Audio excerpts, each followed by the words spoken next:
Shalom friends, welcome to this shiur in the book of Mesilat Yesharim, The Path of the Just, written by the Ramchal, Rabbi Moshe Chaim Luzzatto of the 18th century.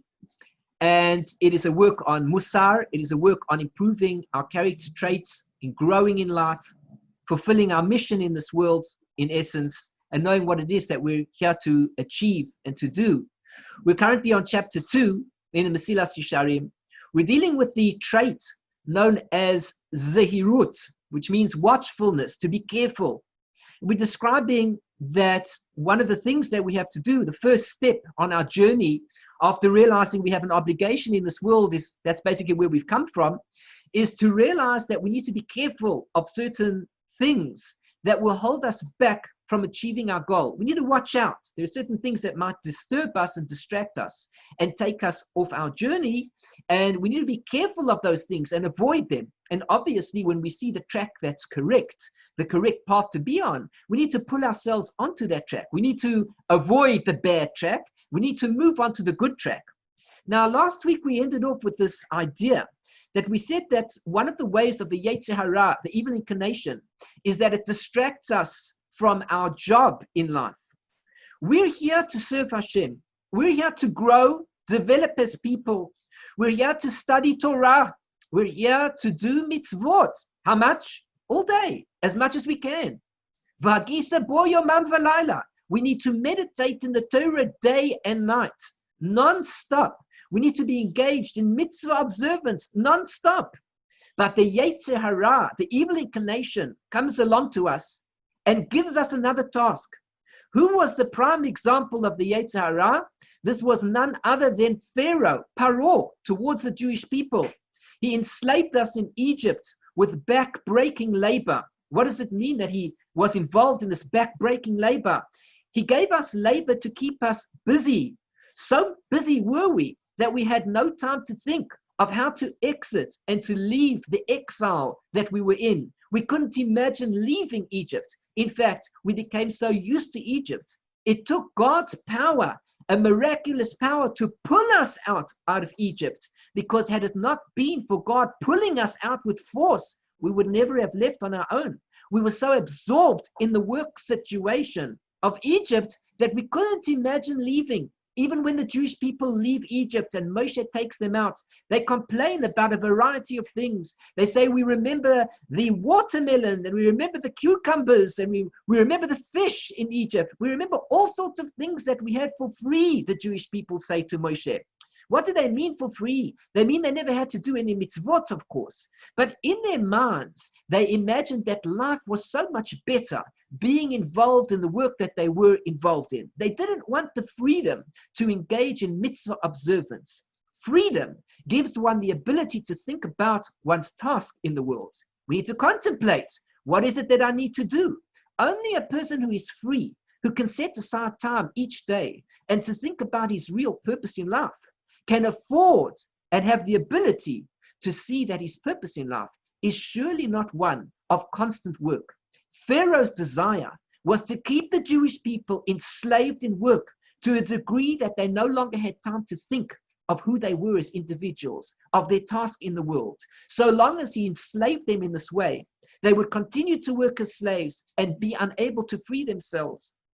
Let us not forget for one moment that only now, not so long ago, in our generation, meaning not so long ago, not necessarily exactly our generation, maybe it's a generation ago, maybe it's 2 generations ago, depending on how we describe the event, when the Jewish people were taken by the Nazis into Auschwitz.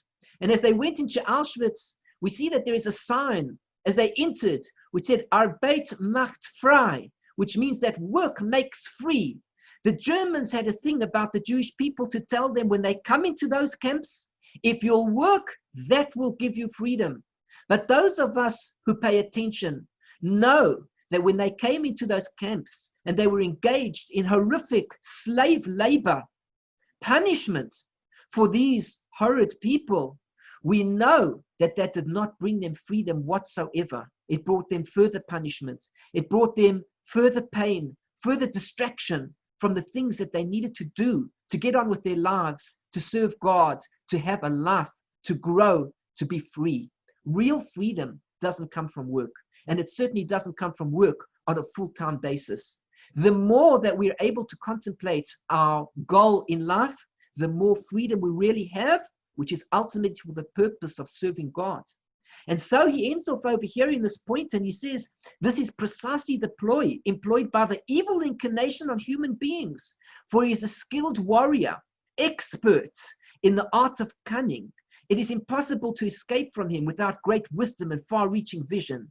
This is what the prophet screamed out, give heed to your ways. Shlomo Amar, and Shlomo, the wisest of all men, the son of King David, he said b'chokhmaso, in his wisdom, in the book of Mishlei, chapter 6, in the book of Proverbs, he says, Al titain sheina le'inecha, do not give sleep to your eyes, utenuma la'afapecha, and slumber to your eyelids. Hinatzel ketzvi miyad v'gomer, save yourself like a deer from the hand of the hunter. What does that mean? It means there's no such thing as a free lunch, which means to say, be careful. The deer is running about, and the deer sees certain things, like the bird too, who sees food, and the food is on a trap, and they think that if they go and they get this food, they'll be taken care of. But the reality is, as soon as they go down and they fly down into the net, and they take the food from the trap, as soon as the deer runs after the hunter, thinking that there's going to be food from him, and in the range of the hunter, at that point in time, the hunter's going to kill the deer and do nothing less than eat it up and take its hide and use it for whatever the hunter wants to use it for. Says Shlomo HaMelech, don't allow any sleep for yourself, for your eyes, no slumber for your eyelids. The Chachmeinu Zal Amru, and our rabbis of blessed memory said in Moed Katan, Kol Hashem Hasam Or Chosav B'olam Hazeh. Anybody who begins to pay attention in his paths in this world, he knows where he's going. Such an individual will merit, and he will see the salvation of the Holy One, blessed be He. Only a person who begins to put himself on the right path, who's walking on the right path, such an individual will begin to see the ways of Hashem, begin to see how is Hashem working and what is my duty. Upashutu, and it's obvious, even if a person pays particular attention about himself, he still does not have the ability to save himself. Were it not for Hashem helping him. A very beautiful thought, a very powerful thought. Let's not forget it. Even if we put ourselves onto the right path, we cannot succeed in going in that path, in saving ourselves from the designs of the Yetzer Hara. The Yetzer Hara wants to keep us locked into ways of negative things, of evil things, all the time convincing us of these things. And we say, we're going to go on the right path. But we must remember something, that even when we go on this path, we cannot achieve it by ourselves. Because the evil inclination is very powerful. As the verse says in the book of Tehillim, in Psalms chapter Lamed Zayin 37, the evil person looks towards the righteous person, which means that the evil person is constantly watching the righteous person. You know, people who are engaged as evil people in illegal activities. For example, imagine a thief, and he's about to break into somebody's house. What does he do? He watches to see that everybody's left the house. Once everybody leaves the house and he sees it's empty and he knows they've gone, the thief breaks in and he takes whatever he wants to. And the people return back to the house and they say to themselves, how did this happen? And the answer is, we were being watched. The thief was watching us. He knew when we came in, he knew when we left, but we never imagined it for 1 second. Are there really people watching us who want to hurt us? Says the Torah, yes. There is an evil person, or there is evil, that is constantly watching the tzaddik, constantly watching the person who is on a path of goodness. And though we don't see him, he is just looking for that opportunity to cause us to stumble. And nothing less. The evil person, this evil inclination, desires to kill a person. Hashem lo yazvenu. And afterwards, King David says, but Hashem will not leave him. Hashem will not abandon him. It is only because Hashem helps us that we manage to pass that test. Many times in life, we're faced with terrible tests. We don't know how we'll get through them even. But we want to be on the right path. And we get through the test. We say to ourselves, we did it. No, we didn't do it. We only did it because God helped us. Were it not for God's help, we would never have succeeded in passing that test. However, if a person does pay attention about himself, looks at himself and he says, I need to work on myself. I need to do what's right. I need to stay away from those things that are not correct. As HaKadosh Baruch Hu ozro, then HaKadosh Baruch Hu, the Holy One, blessed be He, helps him, v'nitzol min ha'yetzer hara, and he's saved from the evil inclination. But if a person is not prepared to pay attention on his own life, and he says, you know what, God will just help me. As we say, God helps those who help themselves. If we put that effort in, God comes to help us. The truth is, God helps those even who don't help themselves many, many times. And that is God's kindness. That is mercy upon us. But on the whole, we have a principle that when we do what's right, and we put into motion the fact that we want to do the right thing, then God steps in. Vadai, she'HaKadosh Baruch Hu lo yefakeach alav. So if a person, if a person does not pay attention to himself, then certainly the Holy One, blessed be He, will not pay attention to him. When we put in the effort to do what's right, God helps us along that path. When we don't, then God abandons us, so to speak. Because if a person is not going to have pity on himself, who will have pity upon him? We need to wake up.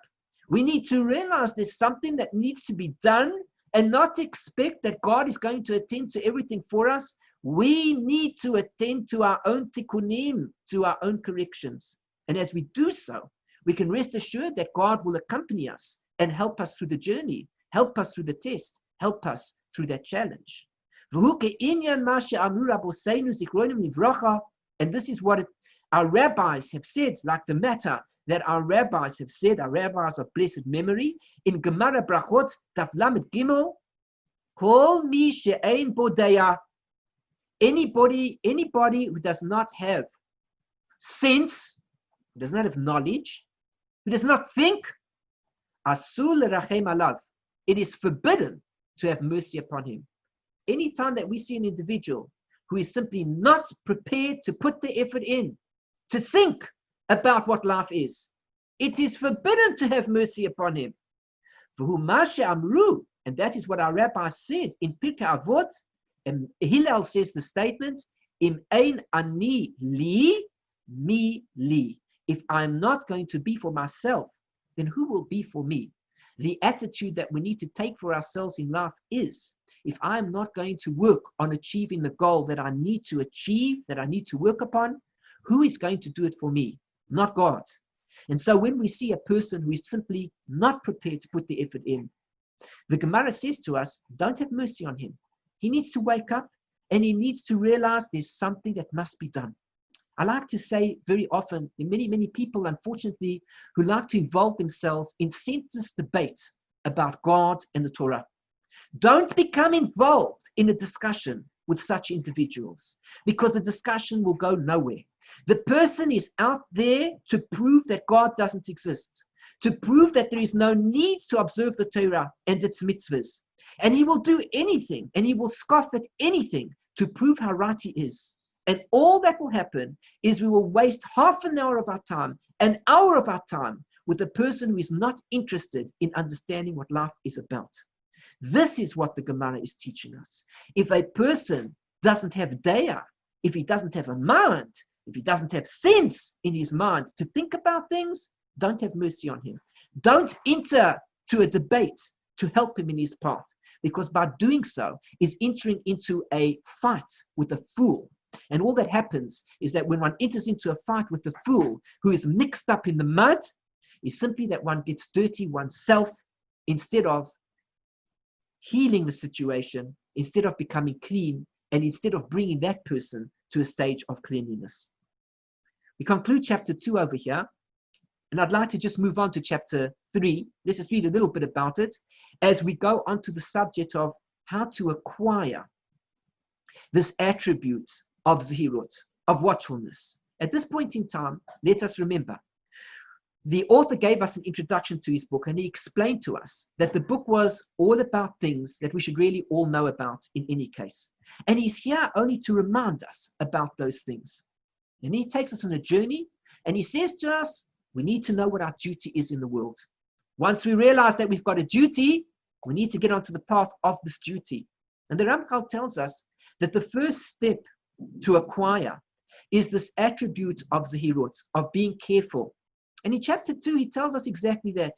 He says being careful means to push aside those things that are negative in particular. We have to be aware that the things that are negative are going to hold us back from achieving our goals in life.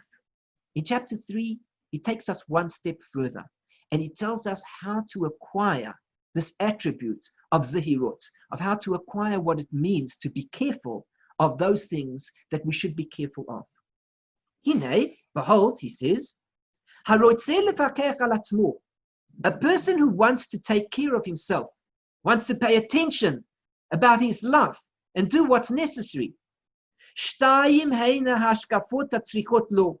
There are two different perspectives that he needs for himself. The first thing is he must contemplate what is the true good that a person should choose for himself. That's number one. And the evil that he should flee from. Point number 2. This is not point number 2 of the two matters. These are 2 points within point number 1. Number 1, he needs to work out what is real good that he needs to choose and what is real bad that he needs to flee from. In other words, here I am in the world and I start to think, what is my duty? My duty is to be a good person, a decent person, to interact with people correctly, to make a connection with God correctly, to find myself, and to connect with myself, my own soul. I need to connect with myself. Now, in order to do this, I need to begin to contemplate on what is called good and what is called evil. For example, there are many people in the world who consider good something to do with murder. And they think that if they murder people, that's called good. They say, I have a task to get on in my life. I have to achieve gold and riches and wealth. And in order to do that, there are certain people in my way. If I can just knock them off, I'll be okay. So therefore, they define in their language that could be good. Well, the Ramchal is telling us, of course, that we need to define in our own minds what is really good and what is really evil. So long as we do not know what real good is, we'll make a mistake. So long as we don't know what real evil is, we'll also make a mistake. For example, is it good to keep Shabbos? Is it evil to break Shabbos? Is it good to keep kosher? Is it evil to eat treif food? Is it good to speak about other people? Or is it evil to speak about other people? Well, wherever I define something as good, those are the paths I'm going to have to take in order to be successful in good. And wherever I define something as evil, those are the paths I'm going to have to stay away from. The catch, of course, is to know what really is good and what really is evil. How do I objectively define what is good and what is evil? I gave an example. I said there are some people in the world who imagine that murdering people is good. But we know better than that. And we say it's evil. But did we know that some people consider speaking about other people as good?